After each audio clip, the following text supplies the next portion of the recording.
signed off, T80s and all sorts of stuff on there. Oh yeah!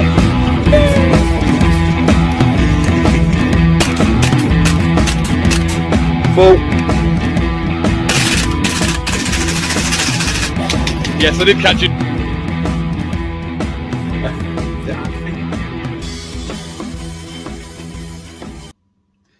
Hello everybody, welcome back to the Thin Brown Line Airsoft YouTube channel. I'm Mark, or Sherman, and yeah, I'm mostly back.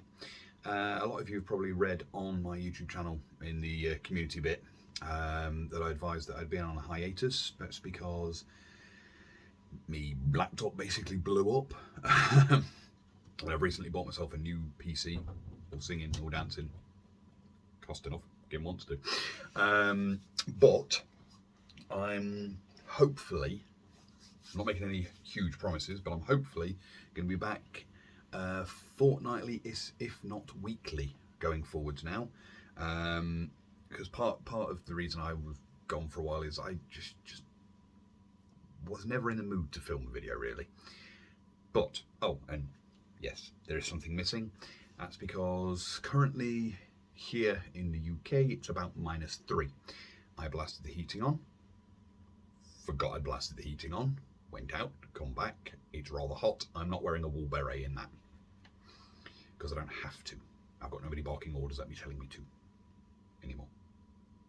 Anywho, reason we're here. Some of you who know me personally have probably seen pictures of me recently running around. I've started running along with another group of guys, more of a modern British Army kit. So the DPM and the L85A1 didn't really go with what them lot were wearing as a team, and me running around going, back in my day all we needed was a good old L85A1 boy, in an American old man accent. Anyway, moving swiftly on from that really bad impression. So I got myself what I thought at the time was semi-decent. I thought I could make it better. Turned out it's actually pretty damn decent. I've been playing this for easily the last 18 months. And literally all I've done is change the hot rubber, messed about with some of the tolerances inside and the air seal, and I've changed the inner barrel to a ZCI, I think, 6.03mm 430mm length inner barrel, something like that. I don't know, I ain't got a tape measure. I don't measure these things, I go, oh, that'll fit. Anywho, so I've been using this, which is the MARS, ICS MARS CXP MARS Carbine in black. It was black when I got it.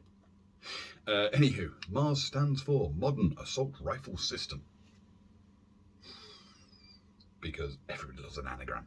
Anywho, I'll say internally, not a great deal being done to this. Externally, I've actually taken a lot of stuff off this to make it look more like stock. So just for you lovely people out there in the YouTubey world, because I normally run an EOTech, a 4x flip to side scope, a PEC box, a suppressor, sometimes even stick lasers and torches and extra stuff on it, because my PEC box is literally just, in fact it's here, 3D printed one that came off my printer, just for looks. But anywho, literally all I did was whip the standard style M4 stock that the CXP, the MARS comes with. It just comes with one of the triangle style M4 stocks, which I really don't like. I prefer the crane stock, so I got a nice wide crane stock. Beauty of these is they've got loads of battery space, and you got, yeah, I'm gonna find my camera again. You've got, nah, bit better. Move that out of the way. You've got your buffer tube, and then you've got a tube down either side, so you've got plenty of space for batteries. I generally tend to run a battery down each of the tubes on the crane stock. So if my battery starts dying and gun starts to get a bit sluggish during a game, pretty much in the space of time that it will take some people, not everybody obviously, to reload, I can switch batteries out and I'm good to go. And I've not had to think about it in pockets or go back to the safe zone and just pop butt stuck off, Tamiya off, Tamiya on, bot stop back on, then we'll go back to the safe zone, take the dead battery out, stick another live battery in the opposite side, and away we go again. But it's normally like for the last 1 or 2 games that I need to change batteries, if anything. Anywho, I also changed out the pistol grip for a matching tan one, just because I think all black or all tan rifles are just boring, so I went for a bit of a mix. And on the front I've got me rubberized rail covers. Ignore that, I 3D printed it. It's just my little angled foregrip. Actually, one of the first prints I did on my new 3D printer. Just the job. Anywho, 99% of the Mars is metal.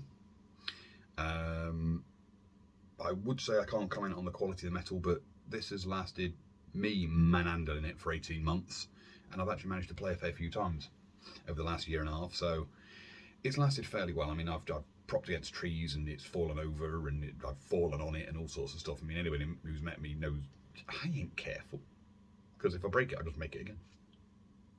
Anywho, the only plastic parts on this, like I say, are the buttstock, the pistol grip, and the included out of the box rear and front sights.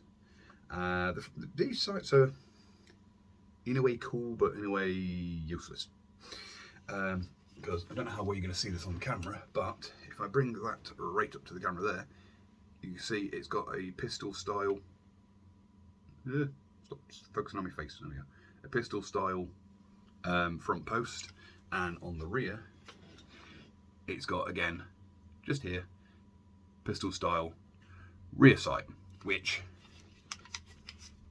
if all else fails, you could just about get a sight picture down there, but it's a bit of a long profile to be able to get a decent sight picture. But as luck would have it, they are flip up too. So you've got your front post, which is windage elevation adjustable. It's not windage adjustable. The front one isn't, but the rear one is. Rear one is wind and elevation adjustable, and you've got, where do you do it? Nope, it's just the one. You've just got the single ghosty ring. These have 2 types of rail systems on them. Out of the box you get 3 rail segments which attach to key mod, and they are the Picatinny ones. So I've got one of the large ones there, I've got one of the large ones underneath this. Let me show you the front one, sorry. One of the large ones there, and one of the large ones underneath my little grip. And then you get a little one which I've popped just on top there, because sometimes I run like just a little torch offset to the side, or a little scope camera or whatever, depending on what I'm doing. The rest of the actual foregrip is key mod. So you've got, you can probably see there, across the top you've got key mod, underneath these 2 rail covers they are key mod, and on the bottom again is key mod there. On the top, up to about halfway down the foregrip, you've got Riz or Picatinny, whichever you want to call it. So you can actually mount normal sights and scopes and everything without having to use adapters and all that sort of gumph. And moving to the front, you've got a standard style birdcage flash hider, which, yes, is metal. I did have a plastic one out for a bit because it looked funky, but I kept worrying I was going to break it.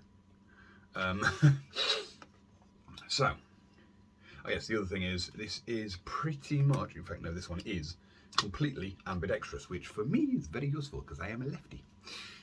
You've got ambidextrous, fire selector, naturally, it's on both sides, which is easily adjustable with your thumb or forefinger, whichever hand you use. You've got an ambidextrous mag release. See, on the left hand side it's like a pivot button, and on the right hand side it's actually an extended mag release here, which that extended mag release I need to change because it does my nutting. Because I'm a lefty, and you've probably seen the slinget clip.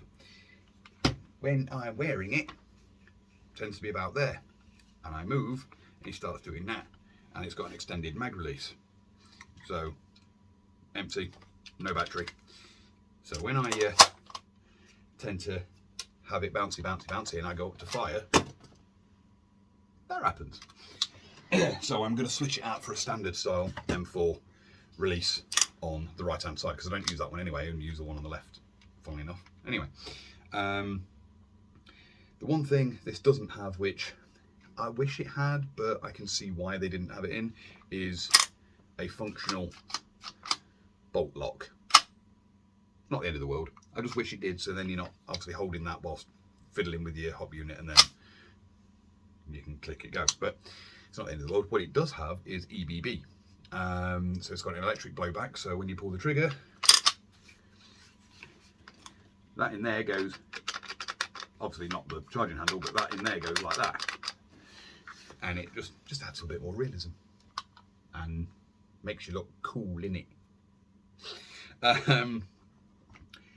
So far, I mean, when I first got it, a lot of people were like, the EBBs aren't brilliant. I mean, I know I got L85s, and you disengage the EBB on them because they tend to break. But look, people said, oh, you're going to want to disengage it. Not bothered disengaging it for the full 18 months I've had it and ran it.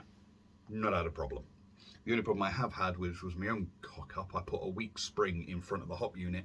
So when I put my mid caps in full, they were applying too much pressure, and it was pulling the hop unit ever so slightly away from the nozzle. So the first 6-7 rounds out of the mag would go at the end of the barrel, and then after that they'd shoot straight across the field absolutely beautifully again. I'll fix that now, because there's nothing worse than going, yeah, I've got him in my sights, yeah, pull the trigger and it goes and lands about 3 feet in front of you. No. Anything I've missed on this rifle? Not really, other than the fact it's got, and I'm not gonna do the full thing because you need a battery in to do it, but one of the benefits of this is it's got ICS's split gearbox design. So should you need to change your spring or piston or anything like that during a game, pop the rear pin out on the AR, and it splits pretty much like a real one, and then you can pull the bolt out, and then it's got a quick change spring system, so you twist that, out comes your spring and your piston should you want it to. New one in, new one out, old one out, you know what I mean? And then put it back together in your gun. Now the one thing I did say is you need a battery to do this, is to actually get it to sandwich back together, because where the tappet plate sits actually engages with the gears in the bottom of the gun, and it doesn't engage 100% until you pull the trigger, meaning you can't actually close the gun all the way up perfectly without pulling the trigger. So I shall do that afterwards. So for now I'm just going to leave that over there. Right, yeah, out of the box, these normally fire around about 320 FPS on a 0.2 gram BB. I no longer actually use 2.20 gram BBs. I use 2.25s, and on a 0.25 it's firing at about 272, 273 FPS, which is equivalent of 305.